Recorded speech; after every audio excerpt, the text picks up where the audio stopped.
to enjoy the cocktails and not necessarily to get obliterated, but I can drink the entire night and drink wisely and be fine the next day versus, the frat boy behavior that you see from the boys in our friend group. Like, that's not what we're doing.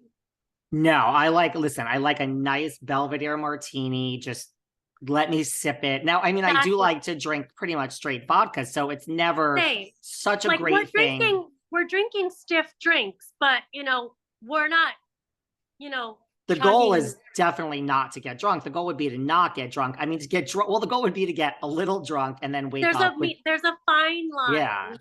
Like for me, it's like, okay, one martini, absolutely not enough. Two is really where I should be. I normally have three, which is okay.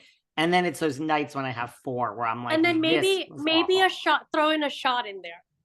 Throw a shot in there. If it's a long night, you're switching bars, like, but I think it's an art that we've mastered that the boys have not. It's what we've mastered that the boys have not yet. When you see like the Vishal, who may not make it, to his own wedding because he might be too hungover, or as we watch on this season, how do you think this season of Family Karma was different just in general? Like, did it feel different, like, you think, for everyone else? We are really letting it all out in the open this season. And when I say we always did, but there's actually so much happening in our lives individually. And so I think you see all of that unfold. A lot just happens this season that didn't happen the other seasons because it is a reality show, but we also on our show don't create fake realities, so we just happen to have a lot happen this season. Just a lot was happening. I mean, you can imagine 3 weddings, 3 of us got married, and that's just one thing. And then a lot just happening in our lives, a lot of change. And so I think this is the season where you see us change. Well, speaking of 3 weddings, what did you think of Omri and Nicholas's wedding? That was my dream wedding. Why? If I were to have a wedding, because I am having a reception later in the spring, but if I were to have the whole Indian, like, multiple day wedding, that is my dream wedding. And I just want to shout out to Amrit, and me and Amrit fight a lot, and then we make up and we fight. Auntie Amrit, if you're listening, Amrit planned and paid for his wedding. Wow. So I want to put that out there because not a lot of people can do that. And it was stunning. The viewers are in for a treat. Did you like their wedding better than Vishal's? It was different. You can't compare the two. Vishal had a big, fun Bollywood wedding, and Amrit just had, like a very unique wedding. Like, I couldn't tell you in my lifetime that I would have ever attended a gay Indian wedding. That was new for me. So, it's like unlike anything I've ever seen or experienced. So you can't even compare. It's just a different conversation. It's different. I've been to India. Where is India these days on like being gay, being out? I mean, I know we've seen it on the show for 2 seasons and this season, but just, in terms of like Indian Americans in India over. I think it's definitely open. You can be gay, it's legal. And it's actually been in Bollywood movies since I was a kid. Like, there are, transgender roles. And I've seen that in Bollywood movies since I was a child, actually. It's part of the culture, it's there. But for some reason, being gay was not legal. And I'd like to say, just like most cultures, even Western culture, being gay and coming out is a task unlike any other for anybody in this world, no matter where you're from.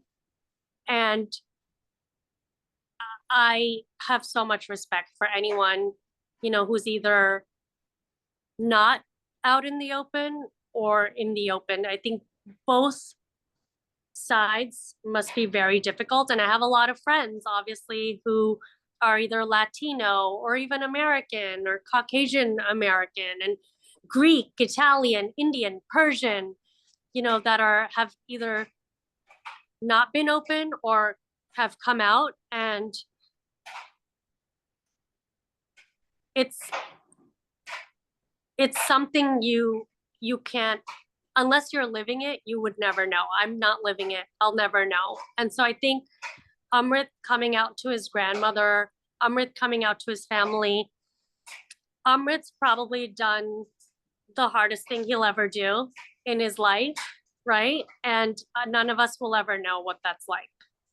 And with a whole group of people watching. So, well, I know you were a fan of a lot of the Bravo shows before getting onto Family Karma. You were just at, we had BravoCon earlier this year. I was there. What was BravoCon like for you? Surreal. I mean, like I said, being in an elevator with Teresa Giudice, like with hair clips in her hair, like pre-makeup, and she's stunning. I want to put that out there, and her skin is flawless. And being on a car ride with Taylor Armstrong and her telling me if my marriage is working, like not to put it on the show.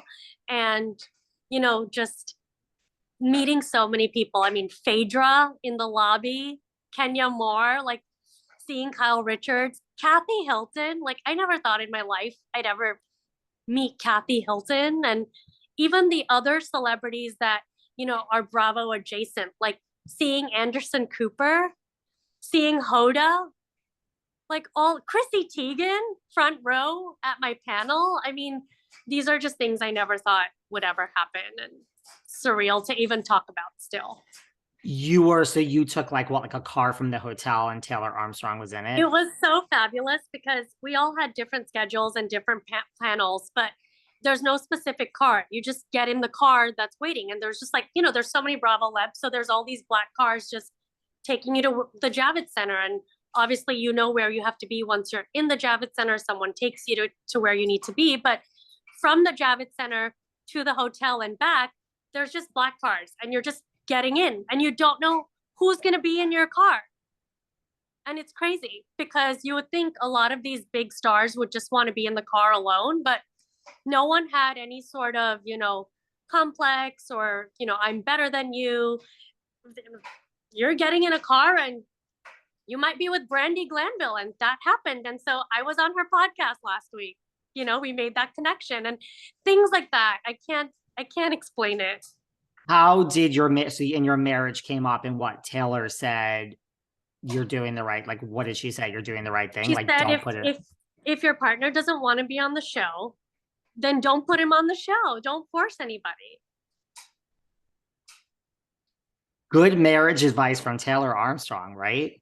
And we all know Taylor's journey, and I mean, she just had such kind energy, and if I were to talk about one person that just was just amazing. I mean, everyone was incredible, but Heather Gay. I mean, I was sitting in her hotel room